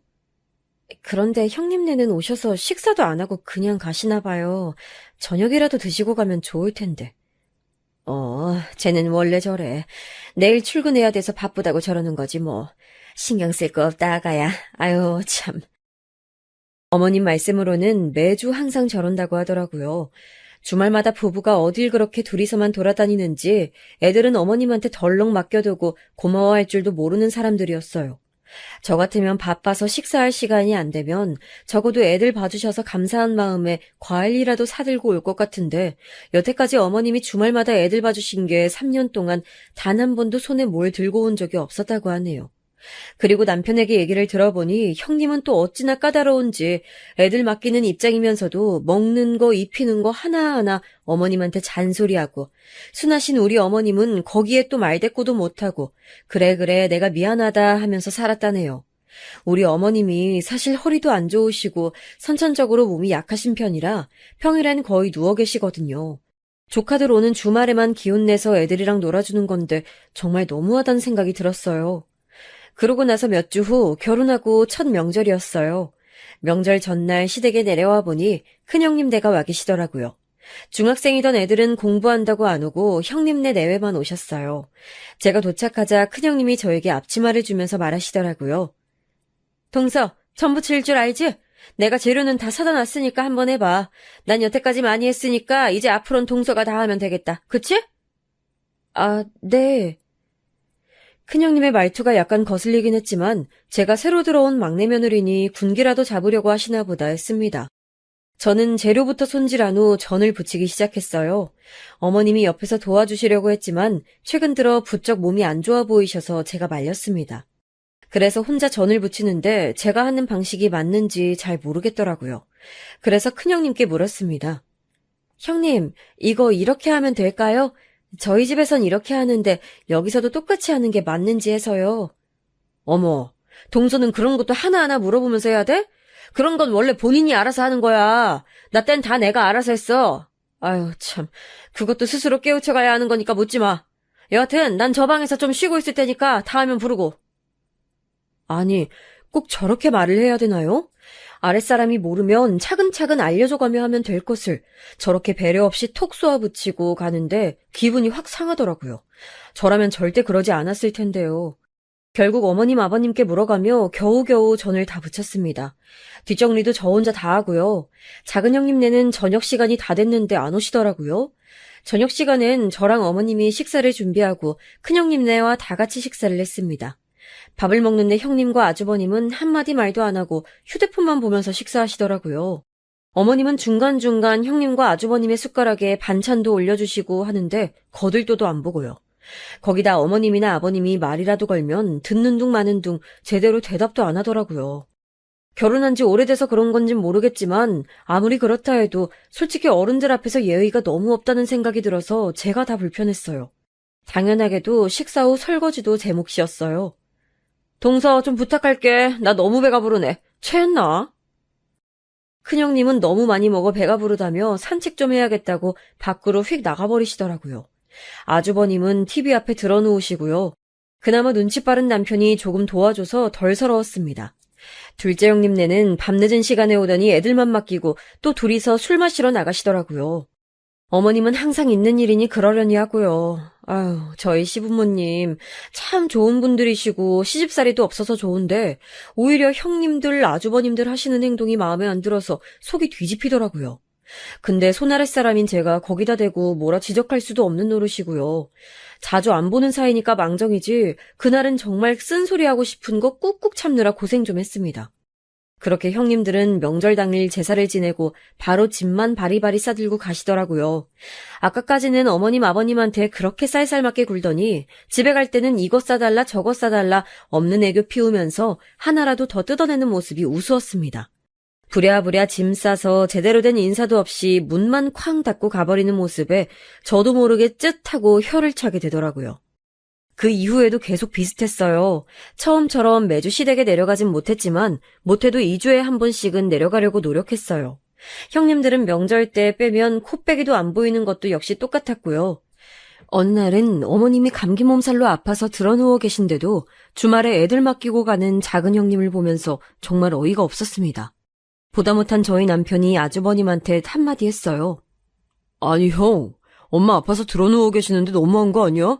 형 자식들은 형이랑 형수가 좀 돌봐. 야, 네가 무슨 상관이야? 그리고 엄마가 안 되면 재수씨도 있는데 재수씨가 애들 좀 봐주면 되지 도대체 뭐가 문제야? 아주버님이 저렇게 말하자 남편이 어이가 없어서 헛웃음을 치더라고요. 그러자 작은 형님이 한마디 덧붙였습니다. 아니, 서방님이 무슨 상관이래요? 우리 애들 봐주는 것도 아니면서. 그리고 그게 뭐 그리 힘들어요? 우리 애들이 얼마나 조용하고 얌전한데. 그게 아니라요. 저희 엄마가 힘들어 하시니까요. 형수님 눈엔 안 보이세요? 아니, 갑자기 왜 이러시나, 오늘따라? 어머님 아프면 쉬시면 되죠. 동서한테 맡길게요. 참, 우리 서방님, 효자네, 효자야. 동서, 우리 애들 어머님한테 감기 옮으면 안 되니까 애들 어머님 방에 못 들어가게 하고 오늘은 동서가 좀 봐줘. 어차피 여기 있으면서 할 일도 없잖아, 그치? 에? 아, 네. 저는 형님의 말에 뒤통수를 한 대 얻어맞은 듯 머리가 띵했습니다. 형님 내외는 저희 부부에게 저렇게 말하고선 저희가 뭐라고 대답하든 말든 듣지도 않고 그냥 나가버렸어요. 정말 어이없는 상황이죠. 남편은 가고서도 뭐 이런 일이 다 있냐며 한참을 씩씩거렸어요. 어쩜 저렇게 이기적이야? 진짜 이런 일이 한두 번도 아니지만 대단하다, 대단해. 정말 남편 말 맞다나 뭐 이런 일이 한두 번이 아니었다는 것만 말씀드리고 싶네요.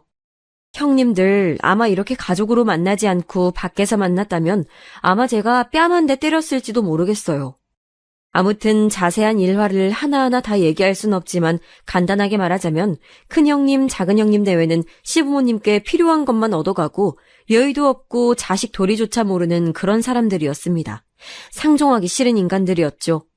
그렇게 제가 형님들 몫까지 며느리 노릇을 다 하고 지내다가 결혼한 지 2년째에 저는 아들을 낳게 됐습니다. 맞벌이라 내심 어머님이 몇 년만 아이를 키워주셨으면 했지만 어머님 몸 약하신 거 잘 알고 있기 때문에 부탁하지 않았습니다. 더군다나 아직까지도 작은 형님이 주말마다 애들을 맡기고 있었기 때문에 평일에까지 어머님을 힘들게 하고 싶지 않았어요. 그래서 저는 어쩔 수 없이 직장을 그만두고 집에서 아이를 키워야 했습니다. 집에서 제 아이를 키워보니 그동안 어머님이 얼마나 힘드셨을지 알겠더라고요. 젊은 저도 이렇게 힘든데 어머님은 오죽하셨을까요? 아이를 키우느라 예전처럼 시댁에 자주 내려가진 못했지만 안부 전화는 자주 드렸어요. 통화해보니 어머님이 나이를 드시면서 점점 몸이 더 안 좋아지시는 것 같더라고요. 매일 한의원에 다니시는 것 같더니 요새는 그마저도 힘들어서 못 가시는 것 같았어요. 그러다가 어느 날 큰일이 터지고 말았습니다. 어머님으로부터 급한 전화를 받은 남편이 저를 데리고 시댁 근처의 큰 병원으로 향했습니다. 아버님이 교통사고를 크게 당하셨다는 전화였어요. 병원에 부랴부랴 도착해보니 어머님은 이미 실성하기 직전이었고 아버님은 응급수술 중이셨습니다. 아버님이 택시 운전을 하셨는데 졸음운전을 하던 화물차가 아버님의 택시를 덮치는 바람에 크게 중상을 입어 수술 중이었던 것입니다. 어머님은 큰 충격에 저희가 왔는지도 모르고 계속 울고 계셨습니다. 아이고, 의사 선생님. 우리 애들 아빠 제발 살려주세요. 아이고. 어머님은 바닥에 엎드려서 두 손이 가루가 되도록 빌고 계셨어요. 하느님, 부처님 다 찾아가면서요. 저도 너무나 초조한 나머지 손톱을 잘근잘근 씹었습니다. 남편은 한 손을 머리에 짚고선 병원 복도를 계속 왔다 갔다 거렸어요. 남편은 근처에 살면서도 오지 않는 아주버님들한테 몇 번이고 계속 전화를 했지만 받지를 않는 것 같더라고요. 결국 수술이 끝날 때쯤에서야 큰아주버님, 작은아주버님이 오셨습니다.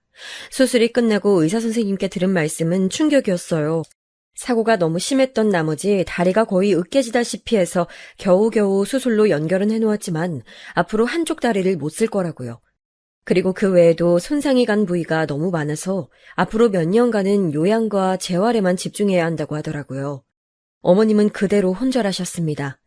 근처에 있던 의료진들이 어머님을 이동식 침대에 눕혀 데려가는 동안 남편은 화를 참지 못하고 주먹으로 한쪽 벽을 내리쳤습니다. 그러고선 아이처럼 소리내어 울더라고요. 아주버님들은 옆에서 한숨만 푹푹 쉴 뿐이었습니다. 앞으로 어떻게 해야 할지 정말 한치 앞이 깜깜했어요. 그 이후 아버님의 오랜 입원 치료가 끝난 후 드디어 집에 오시게 됐습니다. 하지만 아버님이 거동이 불편하시다 보니 침대에만 누워서 생활하셔야 했는데 안 그래도 몸이 안 좋으신 어머님이 아버님의 병수발을 다 드느라고 엄청 고생이셨어요. 형님들은 시댁이랑 가까운 데 살면서도 한 번을 도와주러 오질 않더라고요. 전 아이만 아니었으면 가고 싶었는데 아이가 아직 어리다 보니 평일에 남편 없이 먼 길을 혼자 가기는 쉽지 않았습니다. 어머님 죄송해요. 제가 가서 도와드려야 하는데. 아니, 아가. 신경 쓰지 말어. 네 시아버지는 내가 잘 돌보고 있으니까 넌 네 애기들만 생각해. 하지만 그렇게 말씀은 하셔도 가끔 들여다보면 어머니의 표정은 눈에 띄게 안 좋았어요. 어머님은 아버님의 사고 이후 신경이 쇠약해지셔서 전보다 몸이 더 안 좋아지신 상태였어요. 그런데 그 상태로 아버님 병수발을 들다 보니 한 달도 안 돼서 몸져 눕게 되셨습니다. 결국 당연한 수순처럼 삼형제가 모여 아버님을 모시는 문제에 관해 회의를 하게 됐습니다. 모일 때부터 이미 아주버님과 형님들의 표정은 좋지 않았는데요. 자, 지금 엄마가 아버지 병수발을 못 드는 상태인 건 다들 알 거고, 우리 중에 하나가 엄마랑 아버지 모시고 사는 게 최선이야. 큰 아주버님이 운을 띄우자 둘째 아주버님이 말하더군요. 형이 장남이니까 형이 모셔야 되는 거 아니야? 장남 노릇 해야지. 그러자 큰형님이 썽을 내시더라고요. 어머, 요즘 세상에 장남 차남 따지는 게 어딨어요. 그냥 형편 되는 사람이 하는 거지. 그리고 우리 집에 고2, 고3 애들 있는 거 모르세요? 애들 대학 입시가 얼마나 중요한데 어떻게 우리 집에서 모시라는 거예요? 우리 집 절대 안 돼요. 그리고 동서 집이 어머님 집에서 제일 가깝잖아. 거기서 모시면 되겠네. 큰형님이 작은형님에게 떠넘기자 이번엔 작은형님이 짜증을 팍 냈습니다. 저희 집은 안 돼요. 안 그래도 어머님 아프셔서 우리 애들도 못 봐주시는데 그럼 우리 애들은 누가 봐요? 어머님 때문에 주말에 등산 모임도 못 가고 짜증나 죽겠구만. 지금 그거 다 떠안고도 저희 아무 말 못하고 있다고요. 아이 스트레스도 못 풀고 형님은 아무것도 모르면서. 작은형님 말본새에 남편이 주먹을 꽉 쥐고 부들부들 떨더라고요. 저도 너무 화가 나서 작은형님께 따졌어요. 그 순간만큼은 그냥 넘어갈 수가 없더라고요. 아니 형님, 여태까지 어머님이 형님네 애들 몇 년을 주말마다 봐주셨는데 고맙고 미안하지도 않으세요? 아니 어쩜 그러실 수가 있어요. 아니 동서, 말버릇이 좀 싸가지가 없다? 내가 애들을 맡기건 말건 동서가 뭔 상관이야. 어머님도 여태 아무 말씀 안 하셨는데 동서가 뭔데 참견이야. 그렇게 어머님이 안쓰러우면 동서가 아버님 모시던가. 아이 그러면 되겠네. 아주 효부 며느리였잖아. 대놓고 효부 며느리라며 저를 비꼬는데 참고 있으면 여기서 바보가 되겠더라고요. 그래서 화가 난 남편이 제 손을 끌고 밖으로 나가려는 걸 확 뿌리치고 말했습니다. 네, 다들 너무들 하시네요. 아무리 그래도 애들 할아버지 할머니인데 형님들 아주버님들 그러다가 천벌 받으실 거예요. 어머님 제가 모실 테니까 앞으로 절대 관여하지 말아주세요. 여보. 저의 폭탄 선언에 남편이 당황하여 저를 바라봤어요. 그리고 나머지 사람들의 반응은 역시나 예상한 대로였죠. 그래, 잘됐다. 그렇게 하면 되겠네. 우리 관여 같은 거 절대 안 할 거야. 라며 한껏 비우는 작은 형님. 천벌이란 단어가 심기에 거슬렸는지 발끈하려던 큰 형님. 그러다 그들 모두 어쨌든 책임과 의무를 피하게 됐으니 잘됐다는 계산이 있었는지 제 맘대로 하라며 문을 쾅 닫고 가버렸습니다. 저는 너무 분해서 팔짱을 끼고 한참을 씩씩거렸어요. 남편이 저보고 정말 그래도 괜찮겠냐며 묻길래 당연히 괜찮다고 했습니다. 괜찮아. 내가 저 꼴 보기 싫어서라도 모셔야지 안 되겠어. 정말 사람 같지도 않은. 솔직히 시부모님 봉양이 쉬운 거 아니라는 거 저도 알아요. 마음고생도 몸고생도 하겠죠. 하지만 저렇게 형님들이 서로 등 떠미는 꼴 보기 싫어서라도 제가 모시기로 작정했어요. 형님들 하는 꼬라지들 보니 제가 한번 아버님 맡으면 평생 저 혼자 맡아야 될 거 뻔하지만 그래도 내 남편의 부모님인데 매정하게 나 몰라라 할 순 없었습니다. 그날 집으로 돌아오는 길에 남편이 저에게 미안하다는 말, 고맙다는 말을 얼마나 많이 했는지 몰라요. 거의 죄인이라도 된 것처럼 머리를 조아리고 눈물을 흘리더라고요. 저는 마음고생 심했을 남편의 등을 꼭 안아줬습니다. 집에 돌아와서는 앞으로 아버님을 어디서 모실지 남편과 의논했어요. 아버님 거동이 불편하시니 우리가 서울집을 정리하고 시댁에 내려가서 살아야 되나 했는데 아무래도 남편 직장이 서울이기도 하고 어머님, 아버님 병원에 다니시려면 서울에 있는 게 나을 것 같아서 서울에서 모시기로 결정했습니다. 그렇게 어머님께 연락하여 자초지종을 말씀드리고 어머님이 지금 살고 계신 집은 전세를 주기로 하고 시부모님을 저희 집에 모시고 왔어요. 남편이 시부모님을 저희 집에 모시고 온 날 어머님이 저를 보자마자 불편하신 무릎으로 절뚝거리며 달려오시더니 부둥켜 안고 우시더라고요. 너무 미안하다면서 늘 너에겐 고생만 시키는 것 같다고요. 아니에요, 어머니. 당연히 해야 할 일인데요. 앞으로 저희 집에서 오순도순 같이 살아요. 어머님 좋아하는 부대찌개도 제가 많이 끓여드릴게요. 저는 울고 계신 어머님이 안쓰러워 애써 웃으며 얘기했습니다. 어머님은 그런 제 마음을 안다는 듯 손을 꼭 잡아주셨고요. 어머님이나 아버님 모두 마치 죄인인 얼굴로 저희를 바라봤지만 남편이나 저나 분위기를 띄우기 위해 많이도 노력했습니다. 그리고 남편이 아버님을 업고 작은 방에 눕혀드렸어요. 원래는 옷방으로 쓰던 방이었는데 아버님을 모시기 위해 버릴 옷은 버리고 나머지 옷은 안방에 꾸역꾸역 넣어놓은 상태였습니다. 아버님은 본인 때문에 자식들이 싸운 걸 아시고 내내 침울해하셨어요. 나중에 어머님께 들은 얘기로는 저희 집에 올라오기 전에 아버님이 날마다 술을 마시며 자식 새끼들 키워봤자 아무 소용없다고 한탄하셨다고 하네요. 그럴만도 하죠. 시부모님이 저희 집에 올라오신 후 제 일상은 무척이나 바빠졌습니다. 안 그래도 돌쟁이 아기 혼자 보느라 정신없었는데 이제는 아버님 병수발까지 해야 해서요. 전에는 아이를 재우고 남는 시간에는 한숨 잘 수 있었는데 이제는 그 시간에 아버님 다리를 주물러 드려야 했습니다. 그리고 아이 이유식을 만들면서 아버님 드실 식사도 준비해야 했어요.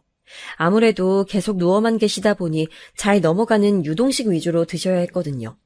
그리고 무엇보다도 힘들었던 건 대소변 수발이었습니다. 아버님이 용변이 급하실 때마다 업어서 화장실에 모시고 가 변기에 앉혀드려야 했는데 남편이 있을 땐 그게 가능했지만 여자인 제가 저보다 무거운 아버님을 업기는 무리더라고요. 그래서 남편이 없을 때에는 기저귀를 차고 생활하셨습니다. 기저귀를 갈고 뒤처리까지 하는 그 일이 솔직히 너무 고역이었어요. 시아버지가 아니라 제 아빠였어도 힘들었을 것 같습니다. 아버님도 처음에는 며느리인 저에게 용변 뒤처리를 맡기기는 부끄럽다고 어머님에게 부탁했지만 어머님은 본인 몸도 겨우 건사하는 수준이셔서 어쩔 수 없이 제가 하게 됐습니다. 미안하다, 아가. 가끔은 아버님이 그렇게 말씀하시는데 그런 말들 속에 아버님이 얼마나 죄스러워하고 계시는지 그 연약한 마음이 느껴져 아무렇지 않게 웃어 보였죠. 어머님도 저에게 미안하시긴 마찬가지였는지 불편한 몸으로도 뭐라고 해주시려고 노력하셨어요.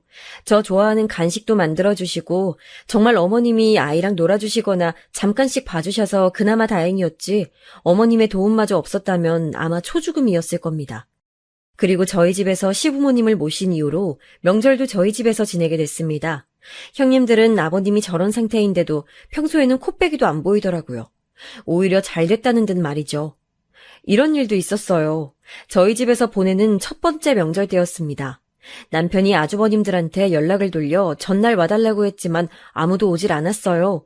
결국 어머님이 아이를 봐주시는 동안 저랑 남편이 열심히 명절 음식을 준비했습니다. 그리고 명절 당일 점심시간이 다 돼서야 큰형님네 작은형님네가 하나씩 나타났습니다. 형님들은 들어와서 아버님한테 인사도 안 드리고 부쳐놓은 전이나 집어먹더라고요. 보다 못한 제가 말했습니다. 형님들, 아버님은 저 방에 계세요. 그래도 오셨는데 인사는 드리셔야죠. 아이고, 동서도 참 급하다 급해. 누가 인사 안 드린대? 작은 형님이 새침한 표정으로 입을 삐죽하더라고요. 그러더니 큰 형님이랑 같이 아버님이 계신 방으로 갔습니다. 아버님, 저희 왔어요. 이게 무슨 냄새야! 작은 형님은 코를 쥐며 인상을 찌푸렸어요. 그러더니 큰 형님이랑 눈짓을 교환하고 깔깔거리더라고요. 뒤에서 그 모습을 지켜보던 저는 속에서 천불이 나는 줄 알았습니다. 뭐 저런 인간들이 다 있나요? 아버님은 머쓱하게 웃으시고는 아무 말도 안 하시더라고요. 그렇게 다 같이 점심 식사를 한 후 과일을 내오려고 하는데 큰형님네가 갑자기 가방을 들고 일어서더라고요. 저는 큰형님네를 쳐다보며 말했습니다. 어머 형님, 벌써 가시게요? 우리가 좀 바빠서. 뒷정리 좀 부탁할게 동서. 그리고 이거. 지금은 이거밖에 없어서. 형님이 내민 봉투를 열어보니 돈 10만 원이 들어있었습니다. 그동안 저희가 아버님 모시는 대신에 큰 집, 작은 집에서 생활비와 아버님 병원비를 얼마씩 보태기로 했었는데 큰형님네는 아이들 대학교 학비 때문에 쪼들린다며 보태기로 한 돈을 한 번도 보내주지 않았거든요. 그러면서 딸랑 10만 원 들고 찾아와 저에게 건네준 겁니다. 10만 원이라니 속으로는 정말 어이가 없었습니다. 학비 때문에 쪼들린다던 큰형님네는 주말마다 골프에 여행에 두 분이서 돈 잘 쓰고 다니는 거 SNS에 매일 올리시기에 다 알고 있었거든요. 좋은 집에 살고 돈 펑펑 쓰면서 시부모님 생활비, 병원비 보탤 돈은 없나 봅니다. 저는 속으로 욕하면서도 더 이상 말 섞기도 싫어 그냥 감사하다고 한 후 큰형님네를 배웅했어요. 큰형님네가 가자 작은형님네도 집에 간다고 하더라고요. 애들을 잠깐 친정에 맡겨놔서 얼른 데리러 가야 한다면서요. 그래서 그러시라고 했습니다. 다들 집에 돌아간 후 저랑 남편 둘이서 뒷정리를 했습니다. 형님들 밉지만 그래도 오랜만에 오시는 거 음식 좀 싸드리려고 넉넉하게 준비했는데 두 집 다 훌렁 가버리시는 바람에 처리해야 할 음식만 산더미였네요. 그래서 아마 그 이후에 한동안은 질리도록 반찬으로 그것들만 먹었던 것 같아요. 명절이 끝난 후 어머님은 평소보다 더 몸이 안 좋아지셨어요. 마음이 여리신 편이라 이번 명절 때 형님들 하는 꼬라지를 보고 상처를 받아 마음에 병이 생기신 것 같았어요. 그 이후로 말도 잘 안 하시고 밥도 잘 안 드셨습니다. 밤마다 열이 펄펄 끓어 응급실에 모셔간 적도 여러 번 있었어요. 아버님도 편찮으신데 어머님까지 큰일 나실까봐 너무 걱정이었습니다. 그리고 조금이나마 어머님이 아이를 봐주셔서 덜 힘들었는데 지금은 저 혼자서 모든 걸 해야 하니 정말 미치겠더라고요. 그러던 어느 날은 유난히 아이가 떼를 많이 쓰고 칭얼거리던 날이었어요. 어머님은 아파서 병원에 입원하신 상태였고 전 집에서 아이를 재우고 아버님 기저귀를 갈고 있었는데 갑자기 쿵 하는 소리와 함께 으앙 하고 자지러지게 아이가 우는 소리가 들리더라고요. 하던 걸 멈추고 바로 아이에게 달려가 보니 아이가 자다 깨서 혼자 침대에서 떨어진 거였어요. 떨어지면서 서랍장 모서리에 긁혀 이마에 생채기가 나 있더라고요. 전 우는 아이를 겨우겨우 달래고 상처난 이마에 약을 발라줬습니다.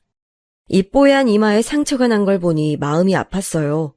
아이가 진정이 되고 잠이 들자 아버님 기저귀를 갈다가 나온 사실이 생각나 얼른 다시 아버님 방으로 갔어요. 아버님은 그 상태 그대로 누워 계시더라고요. 전 마저 기저귀를 갈면서 아버님께 말했어요. 아버님, 죄송해요. 애가 갑자기 침대에서 떨어져가지고. 아버님은 아무 말 없이 벽만 바라보시더라고요. 전 마음속에서 무언가 울컥하는 게 느껴졌습니다. 그리고선 바보처럼 엉엉 울고 말았어요. 죄송해요, 아버님. 너무 힘들어요. 저 정말 힘들어요.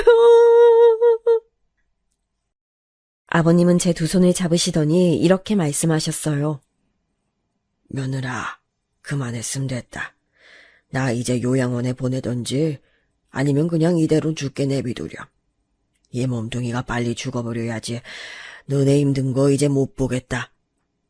아버님, 그게 무슨 소리세요? 그런 말씀 마세요. 저 하나도 안 힘들어요. 하나도 안 힘드니까 앞으로 그런 말씀 절대 하지 마세요.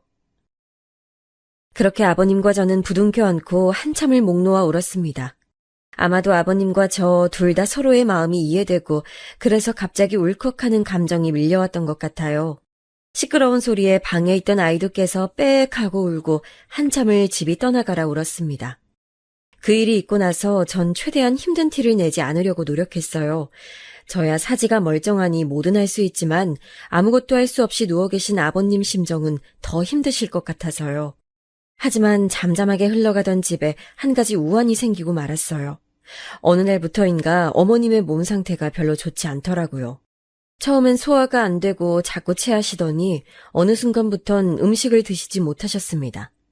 병원에 들려 검사를 받자고 했는데도 아니라며 자꾸 고개만 내저으셔서 남편이 억지로 어머님을 병원에 끌고 갔는데 검사 결과가 상당히 충격적이었습니다.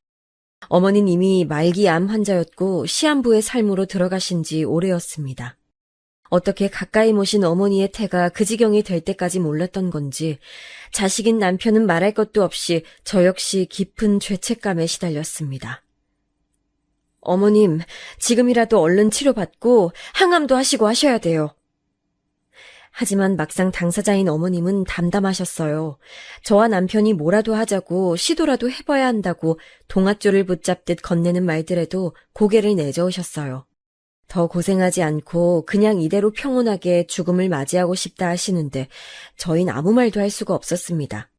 항상 저를 따스하게 대해주시던 어머님의 온정이 생각나 얼마나 가슴이 아팠는지 이럴 줄 알았다면 좀 더 잘해드리는 건데 어머니 몰래 이불을 뒤집어 쓰고 얼마나 울었는지 모릅니다.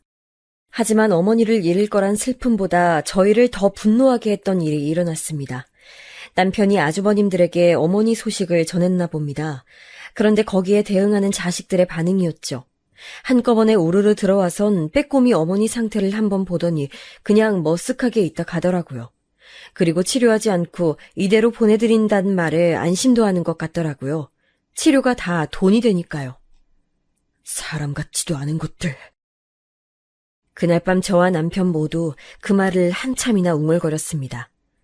그리고 그러던 어느 날 어머님은 오래 버티지 못하고 한밤중 신음소리를 끙끙 흘리다 그만 세상을 떠나고 마셨어요. 어머님의 장례식 날 얼마나 울었는지 모르겠습니다. 아버님은 불편한 몸으로 장례식에도 참석하지 못하셔서 스스로를 자책하며 매일 밤 눈물로 보내셨어요. 전 그런 아버님을 보면서 어머님의 상실에 괴로워하실 아버님을 위해 지금보다 더 정성껏 모셔야겠다고 다짐했습니다. 그리고 어머님이 돌아가신 후 몇 년이 지났습니다. 아버님은 몸이 많이 좋아지셔서 이제는 목발을 짚고 조금씩 걸어 다닐 수 있게 되셨어요. 제 아이도 이제는 학교를 다니고 아버님도 조금씩 걸을 수 있게 되니 저도 한결 편하더라고요. 지금은 이제 잠도 푹 자고 낮에 조금씩 여유 시간도 생겼습니다. 형님들은 어머님이 돌아가신 후 거의 발길을 끊었어요. 처음 1, 2년은 명절 때라도 왔었는데 이제는 명절 때도 돈만 달랑 보내고 오질 않았습니다. 형님들은 그렇다 쳐도 자식들인 아주버님들까지도 그러더라고요. 정말 괘씸했습니다. 보태기로 한 생활비도 어느 순간 모른 척 하더군요. 먹고 살기 바쁘다면서요. 저도 남편도 그냥 형들은 없는 사람으로 여기고 살기로 했습니다. 우리만 잘하면 되는 거라고 생각했습니다. 그렇게 시간이 지나 벌써 아버님을 모신 지 10년이 됐습니다. 그간 정말 많은 일이 있었는데 벌써 이렇게 시간이 지났구나 생각하니 그동안 고생한 제가 대견하더라고요. 그리고 올해 명절 역시나 오지 않는 형님들 대신에 저랑 남편이 간단하게 음식을 하고 다 같이 식탁에 앉았습니다. 이제는 아버님도 같이 식탁에서 같이 식사를 할 수 있게 되니 더 오순도순하고 좋더라고요. 더군다나 아버님도 저희 아이를 예뻐해 주시고 저희 아이도 할아버지를 잘 따르니 그렇게 화목한 가족이 있을 수 없었어요. 준비한 음식을 맛있게 다 먹고 이제 치우려고 일어나려는데 갑자기 아버님이 다시 앉아보라고 하셨어요. 할 얘기 있다서요. 이제 너희랑 산지도 벌써 10년이 됐구나. 그동안 이 늙은이 몸뚱아리 병수 발라느라 얼마나 고생이 많았을꼬. 아버님이 눈물을 글썽이며 말씀하셨어요. 저도 괜스레 그 눈물에 덩달아 그간의 세월이 생각나 눈시울이 붉어지더라고요. 그때 아버님께서 품에서 봉투 하나를 꺼내서 저에게 주시더라고요. 네가 우리 집에 시집 와서 이렇게 고생만 시키니 내가 얼마나 미안한지 모르겠구나. 내 너에게 보답하기엔 모자라지만 이거라도 받아주렴. 전 의아해하며 봉투를 열었습니다. 봉투 안에는 문서 몇 장이 들어있었어요. 아버님, 이게 뭐예요? 집 문서다. 나랑 네 시어미가 살던 집 말이다. 그 시골 동네가 재작년부터 개발되기 시작하더니 집값이 3배가 뛰었더구나.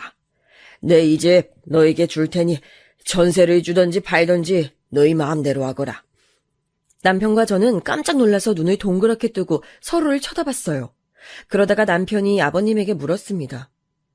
아버지, 이게 무슨... 형들은요? 네 형들 말이냐? 걔들은 이제 내 자식 아니다. 난 자식이라고 생각 안 한 지 오래됐다. 내가 자식 농사 잘못 지은 탓이지 뭐. 그리고 네 어미도 죽기 전에 아프기 시작하면서 나한테 항상 부탁을 했었어.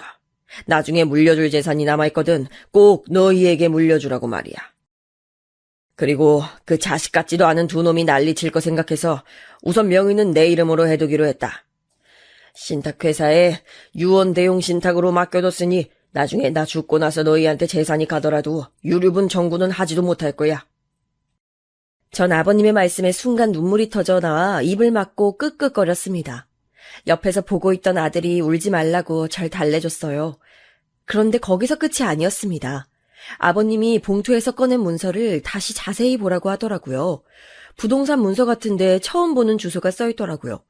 영문을 알 수 없어 아버님을 쳐다봤습니다. 아버님이 말씀하시길, 내가 여태까지 아들들에게 말 안 한 게 있다. 얘네들 어릴 적 큰 돈을 벌게 되어 건물을 2채 사뒀는데 나중에 죽을 때 물려주려고 비밀로 하고 있었단다. 지금은 재개발이 되어 그 옛날 건물은 사라졌지만 그 돈으로 시내에 새로 지은 건물 2채를 사두었지. 아마 거기서 네가 카페를 하든 아니면 월세만 받고 굴리든 뭘 하든 먹고 사는데 지장은 없을 거야. 나 죽을 때까진 네 건물이라고 생각하고 쓰다가 나 죽으면 그대로 가져가렴. 그리고 나머지 건물 1채는 너희 친정에 드리려무나. 그동안 시집와서 시부모 모신다고 친정은 신경 쓰지 못했잖니. 사돈댁에도 항상 감사하고 있었단다. 이 못난 시애비 때문에 예쁜 딸이 고생하는 거 보면서 사돈 어르신들이 얼마나 마음속으로 소가리를 나셨을지. 나도 자식 있는 아빠라 그 마음 잘 알지. 사돈 어르신들도 남은 여생 편하게 사셨으면 좋겠어서 드리는 거니 부담 갖지 말고 받거라. 저는 믿을 수 없는 얘기에 할 말을 잃었어요. 그리고선 아버님이 주신 문서를 소중히 품에 안고 울 수밖에 없었습니다. 아버님, 정말 감사합니다. 감사합니다. 제가 계속 우니 아들도 따라서 울었어요. 남편도 울고 아버님도 울고 내 식구가 부둥켜 안고 한참을 울었습니다. 세상에 돈이 다는 아니지만 그래도 여태까지 10년 동안 고생한 거 한 번에 보상받는 기분이었어요. 보상받을 거 바라고 한 일은 아니었지만 그동안 저 정말 힘들었거든요. 아버님 말씀 따라 친정에서도 저 고생하는 거 알고 항상 속상해 하셨어요. 그래도 밖에서는 힘든 내색 안 하고 열심히 살았습니다. 열심히 사니 이렇게 상을 받나 봅니다. 그렇게 한참 넷이서 울다가 아버님이 아직 할 말이 더 남았다고 하시더라고요. 그리고 다음 주부터 나도 일하기로 했다. 잘 찾아보니 이 몸 불편한 늙은이도 써주는 데가 있더라고. 이젠 내 밥벌인 내가 할 테니까 너희 내 걱정하지 말고 니들 살고 싶은 대로 살거라. 너희 주고 남은 재산이 있으니 그걸로 나는 내 몸 일방 한 칸 얻어서 나가면 그만이야. 그렇게 하면 이제 너희도 정말 편하게 살 수 있겠지. 아버님 아니에요. 일하시는 것까진 못 말리지만 계속 여기서 살아주세요. 우리 동현이도 할아버지 얼마나 좋아하는데. 나가시면 저 섭섭해요. 저희랑 오래오래 같이 살아주세요. 아버님, 그냥 드리는 말씀 아니고 정말 그래주세요. 제가 이렇게 말하자 저희 아들도 한술 더 뜨더라고요. 맞아요, 할아버지. 저 할아버지 없으면 심심해요. 제가 할아버지 심부름 더 많이 할 테니까 가지 마세요. 에? 아버님은 손주의 말에 잠시 말을 잃으시더니 저와 남편을 한 번씩 보시곤 정말 그래도 되겠냐고 물으셨어요. 저희의 대답이 같자 그래, 우리 동현이가 가지 말라면 가지 말아야지. 오늘 저녁은 맛있는 거 시켜 먹자꾸나. 하며 역시 손주 말에는 꿈뻑 죽는 아버님이 아들이 가지 말라는 말에 바로 오케이 하시더라고요. 저도 진짜로 나가실까봐 섭섭했는데 안 나가신다니 마음이 놓였습니다. 그리고 그날 저녁은 아버님이 제일 좋아하시는 양념치킨을 시켜서 다 같이 먹었습니다. 기분이 날아갈 때 좋아서 그런지 그날 먹었던 치킨은 태어나서 먹어본 치킨 중에 제일 맛있었어요. 그리고 그날 이후 전 바리스타 학원을 다니기 시작했어요. 한 번도 안 해본 카페 창업이라니 걱정되긴 했지만 그래도 아버님이 저에게 기회를 주셨으니 한번 해보려고요. 그리고 아버님이 사후에 건물을 증여할 때까지 마음대로 건물을 써달라는 제안을 극구 사양하시던 친정 부모님은 결국 아버님의 성화에 그렇게 하기로 하셨습니다.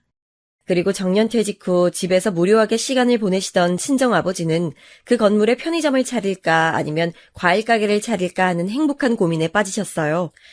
그리고 제 남동생은 편의점이든 과일 가게든 자기가 같이 일하겠다며 난리고요.